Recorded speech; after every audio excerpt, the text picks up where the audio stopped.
In this last lecture in the course, I'll talk about some systems applications and then go on to discussion of optoelectronic integrated circuits. Systems applications of optoelectronic devices are many. One of them that I'll emphasize is fiber optic communication systems. But apart from that, optoelectronics is used in night vision, in laser ranging, in display devices, in remote sensing, and all of them have some source and detector components. However, in the last 20 years, it's fiber optic communication systems that have really set the trend, and this has become so widespread that special devices are called for, operating at, say, 1.3 and 1.5 microns. And this has led to individual components like detectors being integrated with a detector preamplifier system, which together amounts to a receiver. Similarly, at the source end, we have a laser plus a modulator. Together in a box, this is called a transmitter. So I'll go into discussion of these and the advantages of these. Let's talk about fiber optic systems, and we know that due to the characteristics of the fiber, due to the attenuation and dispersion,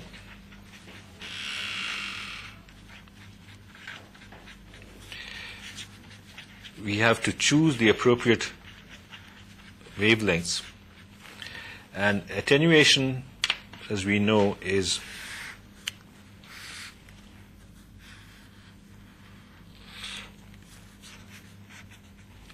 minimum at 1.55 microns, okay, and there's a subsidiary minimum. This is at about 0.2 dB per kilometer, and this at 1.3 microns, this is about 0.6 dB per kilometer. And so attenuation is one limiting factor, and we know that, for example, at the end of the fiber, the P final power output is equal to power initial exponential minus alpha L, where L is the length of the fiber, and alpha is the attenuation coefficient.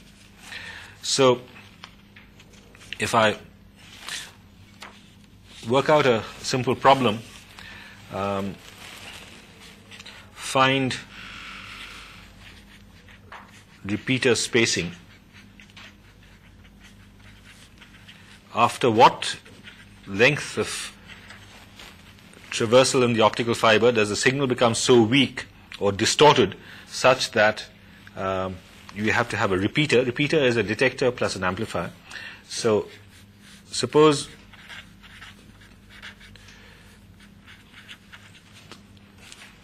the bit rate is 100 megabits or 1 gigabits. Okay. What is the repeater spacing? If we have the detector sensitivity,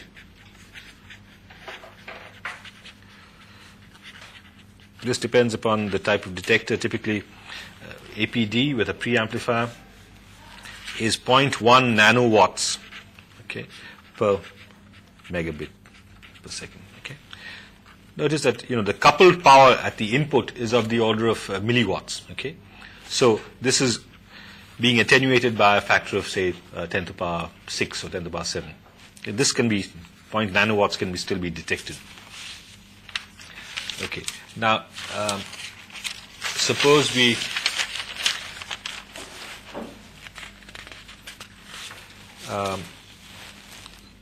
take the case of an LED, okay, with operating at about 0.88 microns.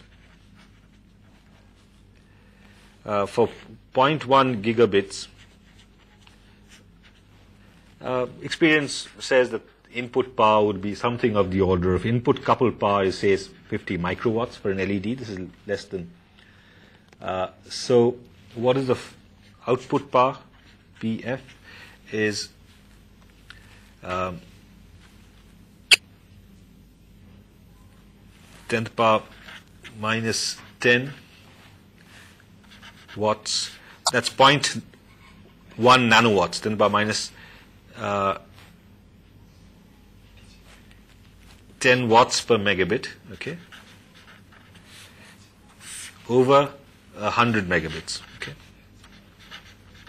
This is the detected power, okay. So this is 10 to the power minus 8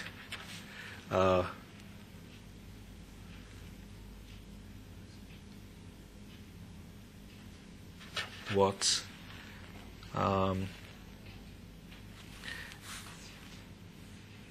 Alpha at this is 1.5 dB per kilometer. So what is PI? PI is equal, PY by PF is 50. Input is 50 microwatts, 50 by 10 to the power minus 6 over 10 to the power minus 8 is 5 10 to the power 3.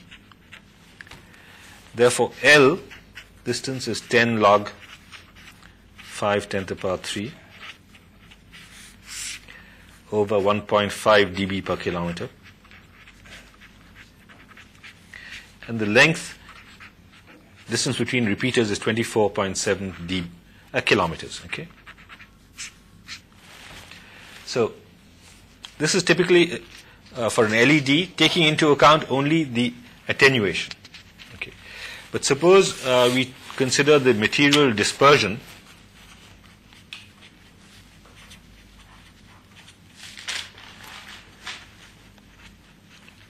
For a single mode fiber, we know this is given by lambda by C d2 nr by d lambda squared, which is say for a given fiber, this is dispersion. So one of the units is picosecond, so many picosecond dispersion delay per kilometer nanometer. Okay. Because this lambda is coming in. Okay.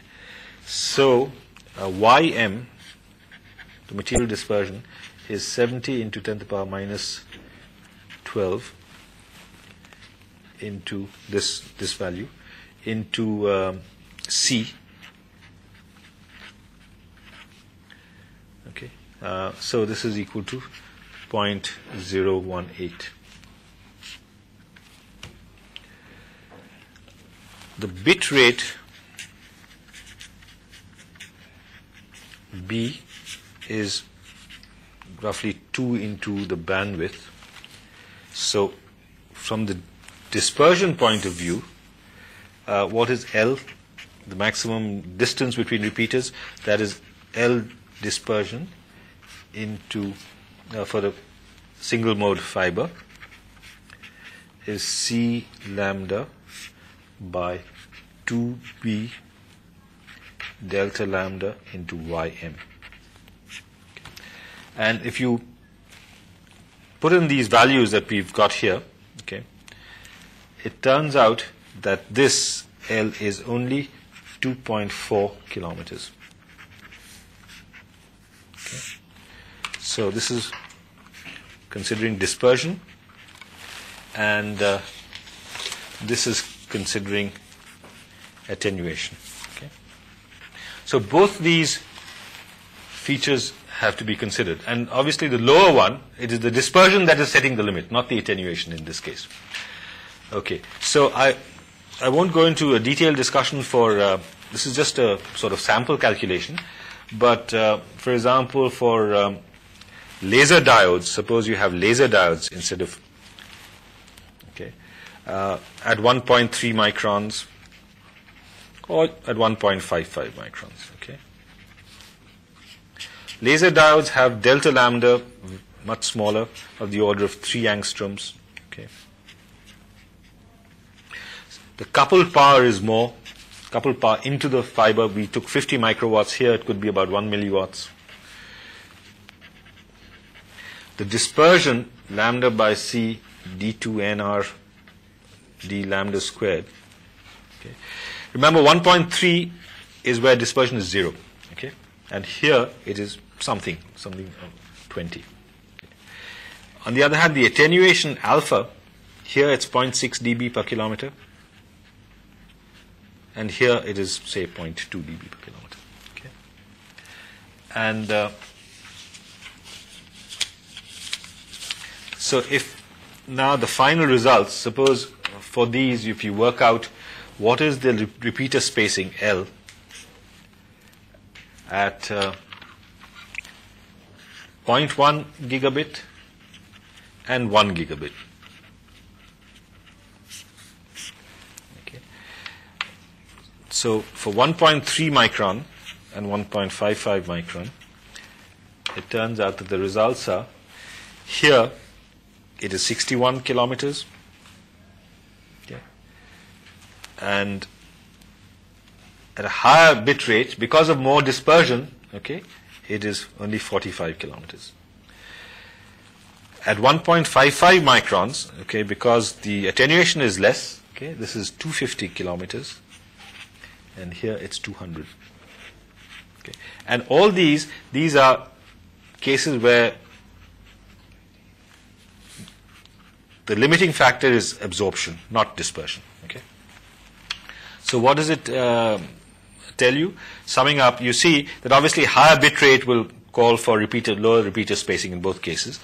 Comparing 1.3 to 1.55, there's almost a factor of 4 repeater spacing. Why? Because of lower attenuation. Okay. So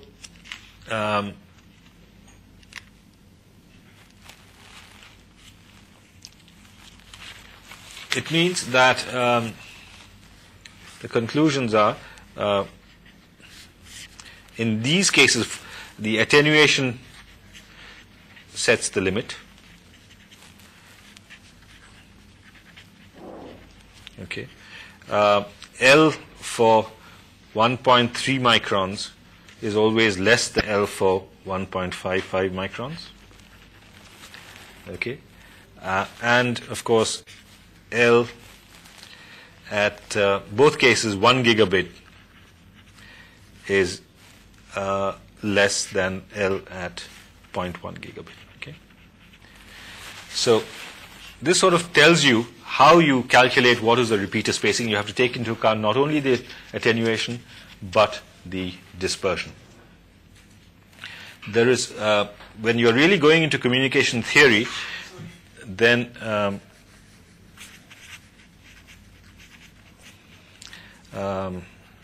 there's another criteria that comes in, which is called the bit error rate. In a digital system, we are sending ones and zeros. How much bit error rate can you tolerate? Okay, and bit error rate is defined as number of errors over the number of transmitted pulses.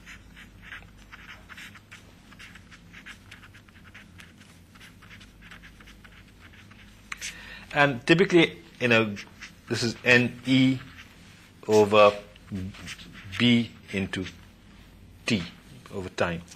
And in a communication system, you have to set the limit, what is acceptable. Okay, in a bad system, it could be 10 to the power minus 6.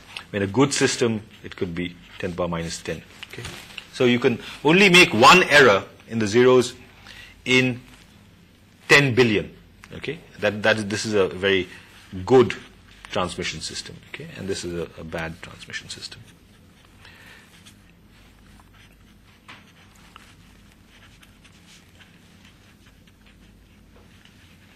Okay, so this is obviously dependent upon the signal to noise ratio, the detector sensitivity. Okay.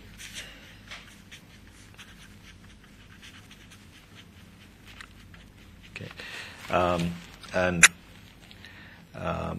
there's a decision circuit which decides whether, there's a limit, whether it decides it's a 0 or a 1, etc. So this goes into statistical communication theory, and I'm not going to go into that right now. Okay, so in the fiber optic systems, which I started off with right at the beginning, you will have typically a laser or a light emitting diode, okay, with a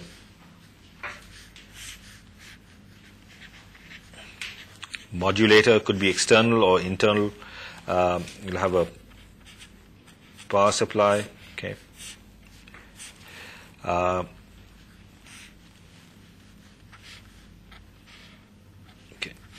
Then you have a photodiode,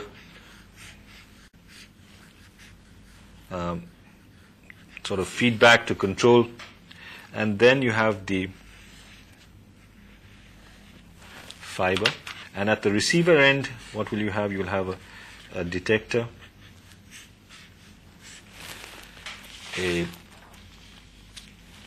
which is a photodiode,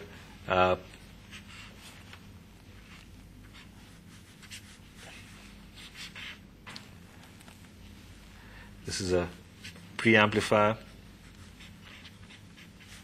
okay, and then you have a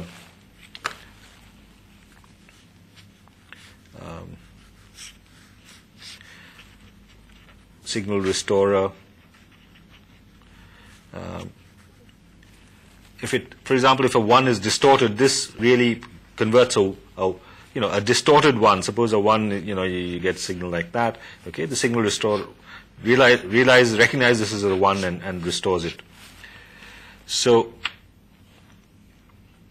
it is found that this is what is known as the receiver, which is not just the detector, it is the fiber which is coupled to the detector with the preamplifier, okay, which this is housed in a box. And similarly here,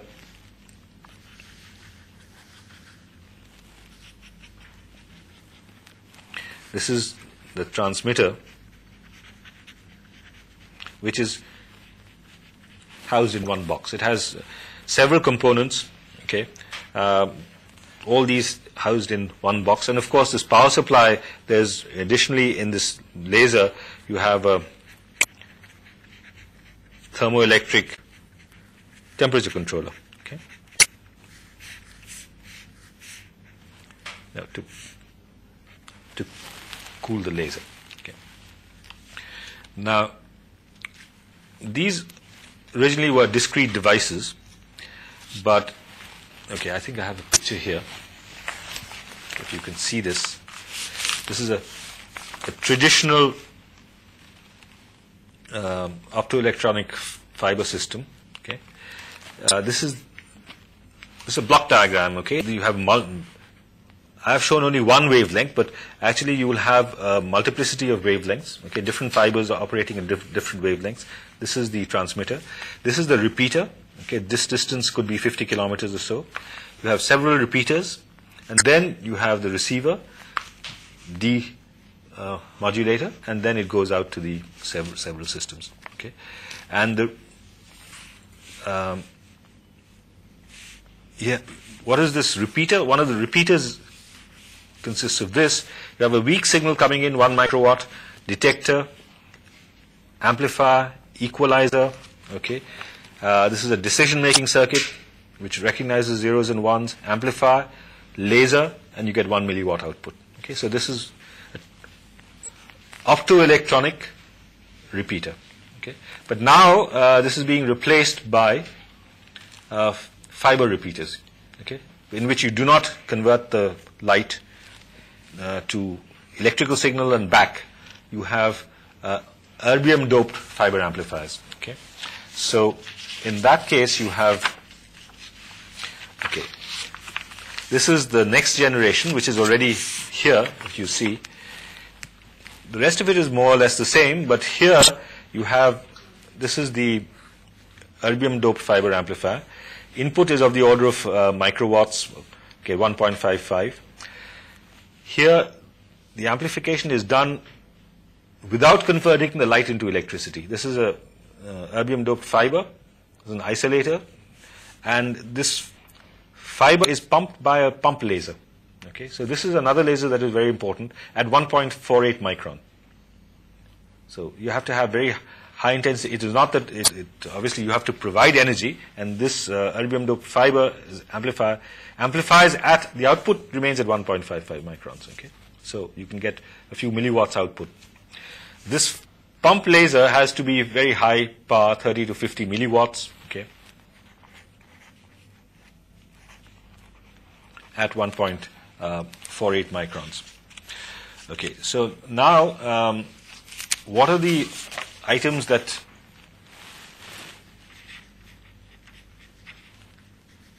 let's go to the receiver first, but actually because the receiver was the first to be integrated, it's easier to integrate. And here what is being integrated is the photodetector and the preamplifier. Okay. So this is in one box. Okay, and what are the possible components? The photodetector is typically a PIN, and the preamplifier, earlier they were mainly MESFETs, gallium arsenide MESFETs, because they have to operate at very high frequencies. Okay, people have also designed JFETs. Okay, then MODFETs, still higher frequency of operation, have been integrated, and HBTs, heterojunction bipolar transistors. These have all been integrated. Why?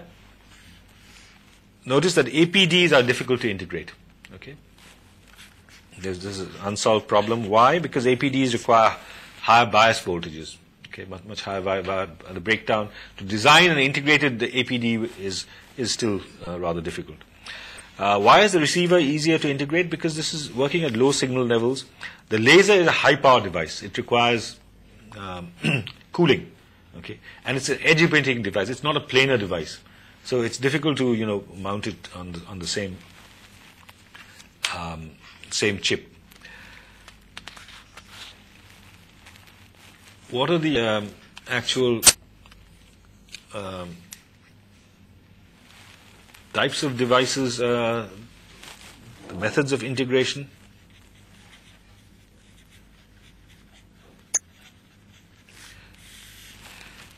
What you can do is you can, on the substrate,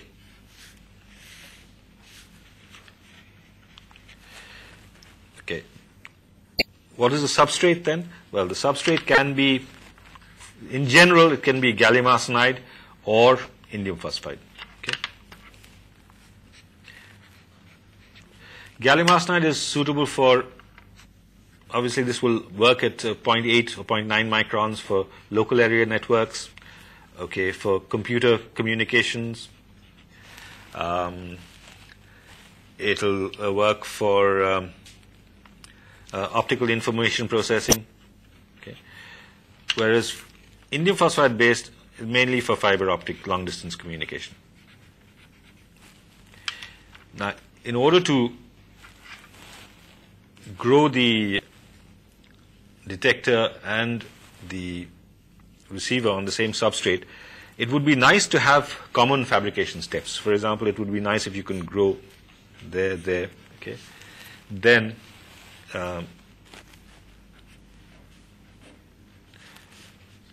this could be the electrical preamplifier, okay, and this is the optical device. Okay. These two are grown together, whatever it is, and then you mask this, and then after this first growth step, you continue and you can make an isolation, and then you can make another structure here. Okay. So this could be an isolation. Okay. These two steps are common.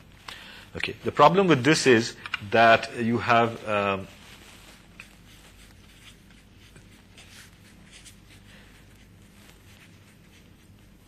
the heights are quite different. If you want to make interconnections, okay, then it becomes difficult. Okay. Then you can make devices which are planar, same height, but what is now become most common is using regrowth. That means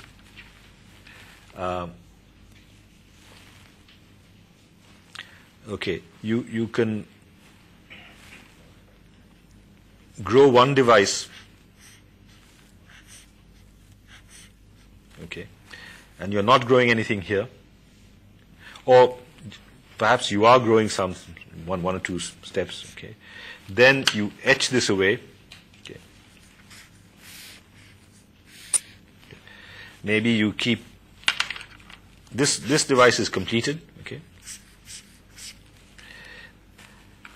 You etch away this, okay, so you're left with the original, and then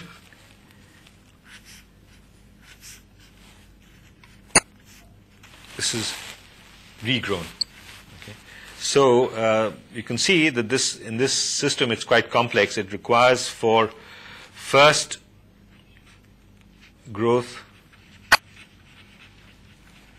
then etching, either by reactive ion or plasma, etc., and then followed by regrowth.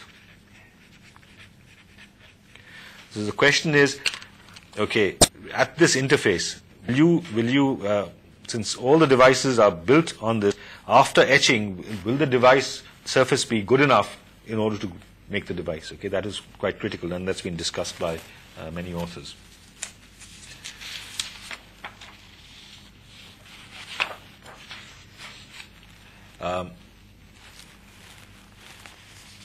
One of the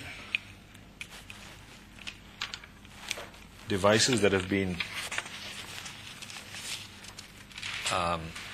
okay, I've mentioned here that receivers, alternative to pin, one can use metal semiconductor metal detectors also. These are very fast. Okay, so this is also planar, very easy to integrate. Okay, so MSM detectors are also possible.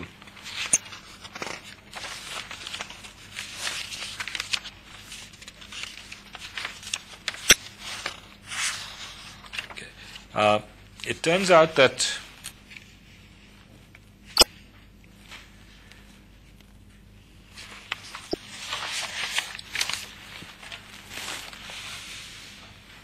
okay, to save time, I think I'll show some of these ready-made devices. This is a PIN. Okay, I think, can you see this? This is a PIN with an HBT. Okay. To start off at the beginning, okay, this is semi-insulating iron indium phosphide. Okay, where light is coming from the base, because this is the absorbing layer is in gas. Okay, so all this is transparent. This is overcoming the problem of getting light from the top, because then this metal contact would interfere. Okay, notice that in contrast with discrete devices, you have to do a lot of modification to. Notice that you cannot make this contact here. Okay, that's why this one ohmic contact is made here. The other ohmic contact is there. That adds to the series resistance. It's not as good as a discrete device. Okay, so here is one gold germanium gold on N plus. Okay, and on P plus it's chromium gold. Okay, so this is a simple, and N minus in gas is the absorbing layer. Okay, so this is where it's a simple PIN structure, and you have polyimides isolating these two devices. It's an insulator. Notice these three steps are the same. Okay, so this is what is known as integration. These layers are grown. Okay, So you have a P plus indium phosphide here, and then you grow the HBT, heterojunction bipolar transistor. Okay. Here is the emitter, contact. Okay, this is N plus in gas. That is a low band gap emitter. Okay, that's a this is the base contact. Okay, and this is the collector contact here, N minus in gas. Okay, so you have a heterojunction between N plus in gas, N indium phosphide, and N minus in gas. Okay. So this is forming, and this is just the pedestal base on which, so you, after you grow these layers, you mask this, okay, and then you grow these layers, and so the HBT is made here. Okay. So this was a device made in Bell Labs, and this was patented, and notice that it calls for a lot of sophistication in okay, there are 13 epilayer growths involved and 6 selective wet etching steps, okay, in order to get this. And it turns out that regrowth is better using MOVP rather than MB. MB regrowth is rather more difficult. Okay.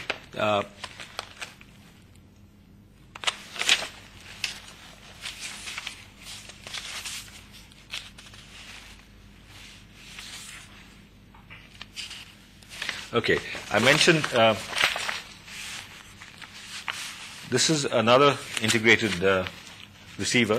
This has an MSM detector, metal semiconductor metal, okay, with HEMTs on semi-insulating substrate. Okay, notice that the MSM detector, this is really fairly planar. Okay, you have the gate metals here, indium aluminum arsenide. Grown on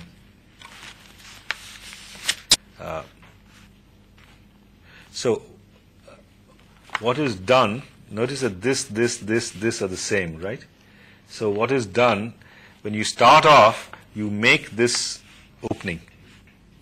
Okay, you make this opening here. So when this is grown, this is grown, this is grown, this is grown. Okay, and then this is not really used any further, but this is in order to get the devices on the same planar level, so the interconnection is easier.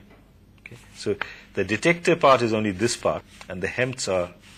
Okay, you have a Schottky diode here, so you have a final planarized surface. Okay, and notice that here the insulation is done using polyimides, etc. Okay, so this is another possible device. Okay, this is a PIN diode with a JFET. Okay, this is a PIN diode. Notice this is not planar. This is Mesa etched. Okay, this is more like a traditional detector, Mesa diode, and this is the junction FET. Okay, based on in-gas.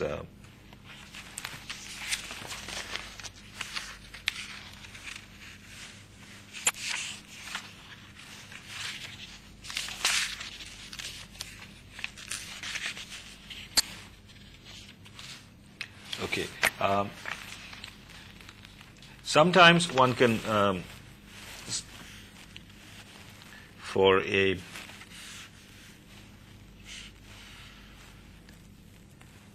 method of integration, one can have on the same substrate, if you have, okay, this is a PIN.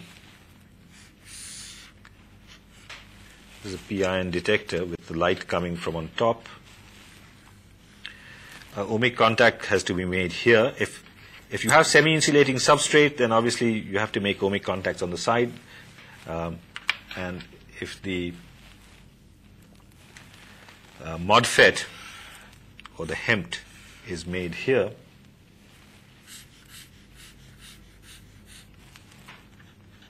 this is the preamp. Okay, then say this is N-type, this is P-type. Okay, you have to have novel methods of how do you interconnect. Okay, so this example is given in Pallab Bhattacharya's book, that you have an air bridge. Okay. This is the gate of the MOSFET. Okay, you have the source and the drain here. Okay, and so the output. This is insulating. There's no interconnection here. Okay, so you have an air bridge, which is obviously defined by very fine etching. Okay, so making interconnection between here and here.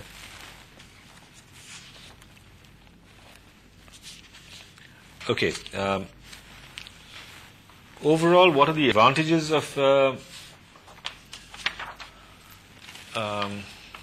optoelectronic integrated circuits? Okay.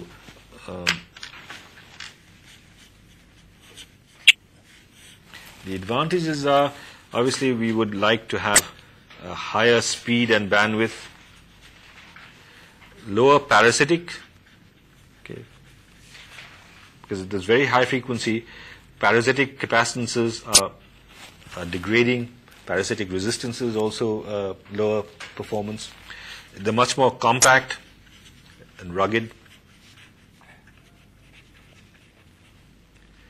Small size. And of course, you can you can design the whole, instead of one particular component, you're getting a multifunction capability. So there are advantages in integration, although there are some problems, as I'll show, especially for transmitters.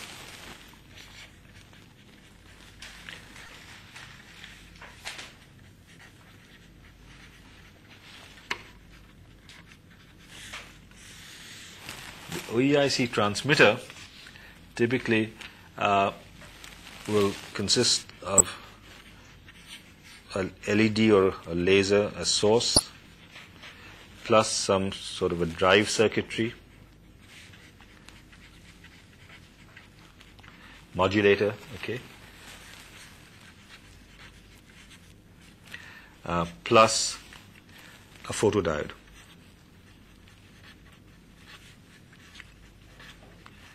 You often overlook this, but this is necessary to keep the laser with feedback. Laser output should be constant with temperature variation or with other deterioration of properties with time, etc., etc. What are the difficulties? Difficulties are, for example, an edge-emitting laser.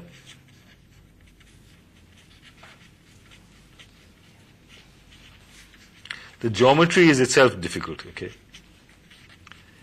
it's an individual device which is 400 microns by 100 microns by some 10 microns or something. Okay, so it is not very compatible. One of the steps in laser fabrication is the cavity, okay, which is formed by cleavage. So if it's integrated device, obviously you cannot make it by cleavage. You have to have some cleavage of end mirrors. That's why not much progress has been made in transmitters as much as in receivers. And then, of course, the dimensions are, you have to have stripe geometry or some lateral confinement. So that is also a problem. I'll give just one or two examples of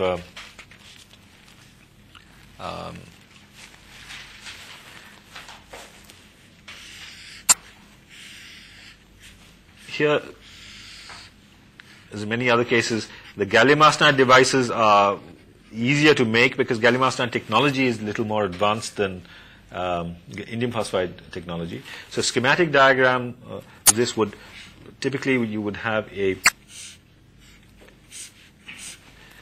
On the same chip, you would make a GRIN, graded refractive index, separate confinement heterostructure laser, okay, and with MESA etching, okay, you will make a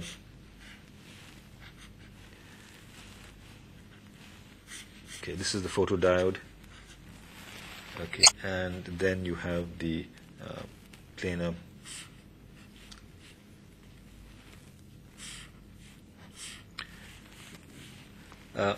sorry, all these should be about the same height. Okay, they're all the same height, like planar. Okay, so here you have the source, gate, drain. Okay, this is the MESFET.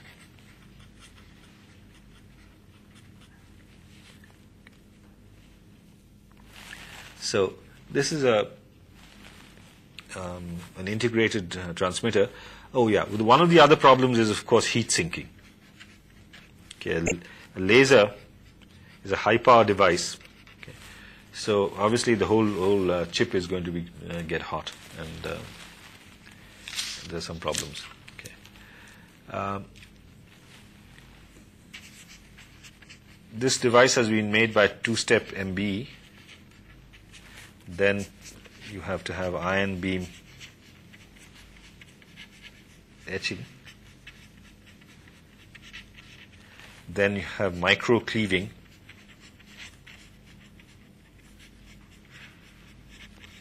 Of laser facets.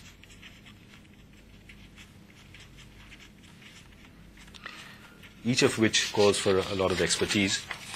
To give you a picture of a device that has been made, okay, this is an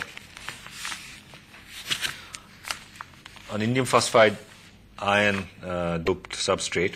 Here you have the laser, here you have the HPT. Okay, so here's a laser contact. This is the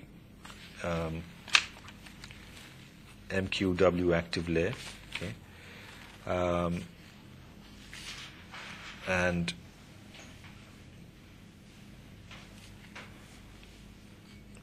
this is the HBT. You have polyimide, and the HBT emitter, base, collector.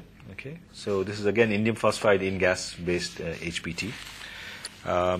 This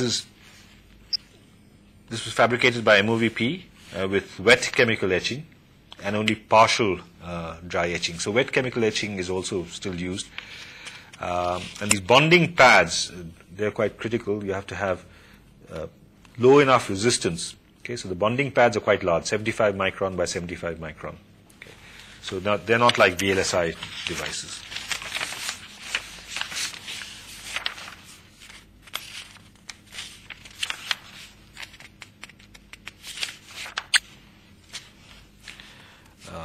Okay, here is another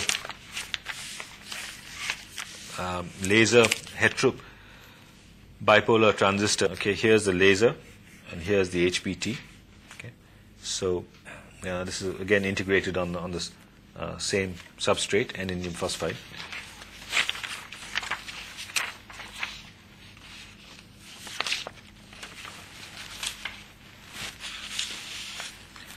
Okay, a new term that has come up is called, rather than OEIC, PIC, photonic integrated circuits. Okay, photonic integrated circuits. So here you have the molecular quantum well laser. This is a grating contact. This is a modulator. Okay, and here the light is emitted into this modulator. It comes out from here. Okay, this is the waveguide, integrated waveguide, and this is the DFB. Okay, this is the grating. Okay, so these two, the separate confinement. This is the laser. This is where the optical grating is, and this is the modulator contact. So you, right at the output here, you get the modulated light coming out. Okay, so this is a sort of Bragg reflector, and this was working at about 2.5 gigabits. And notice that this is a planar structure with grooves between the laser and the grating and the modulator.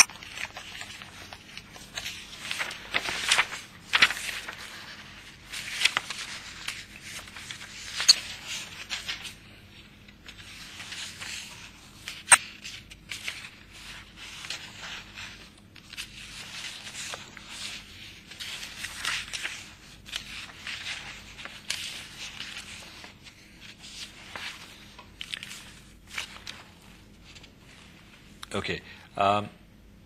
There are other types of OEIC that I have not talked about. That is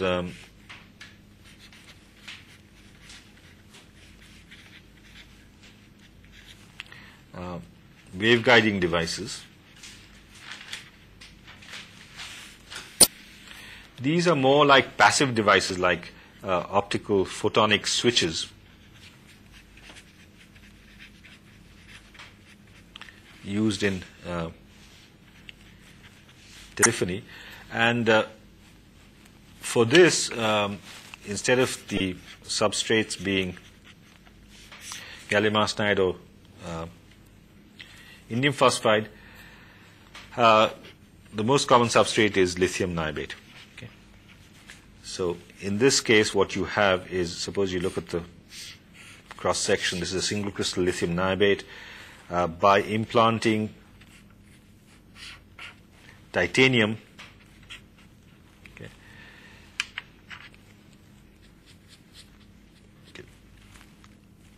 Here the refractive index N, say 1, is greater than the refractive index N2. So what do you make out of this? This is what is known as a planar waveguide. So in contrast with optical fibers, one can make planar waveguides of this type. And for example, in using this, one can make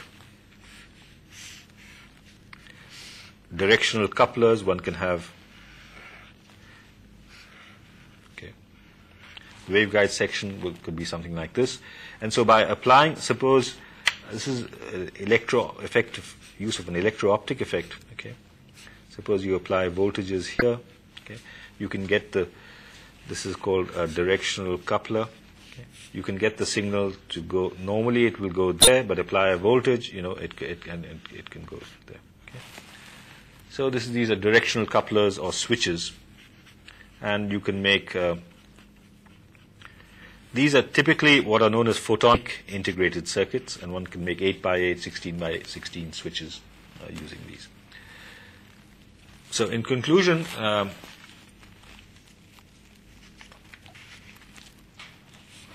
say that optoelectronic materials lead to devices which I've discussed about. I have not talked too much about, just towards the end I've talked about some systems, and these are for specific applications. There's been a tremendous amount of progress in the last 5 years. I've discussed the broad principles of materials, but there are newer materials that are coming up, newer materials like gallium nitride, zinc selenide, beryllium compounds, which are coming up for the blue region. There are new devices that are coming up, like quantum cascade lasers, long wavelength. There are newer systems, say space communication systems. New systems, one that has been talked about a lot is coherent communication system. Just like a radio, you can have coherent communication systems, and you can also have things like soliton wave propagation, which will give you very high bit rates, and soliton waves have been demonstrated as going around the world 5 or 10 times without any attenuation. So this is a very important and active area, and we'll definitely see a lot of progress in the next 5 or 10 years.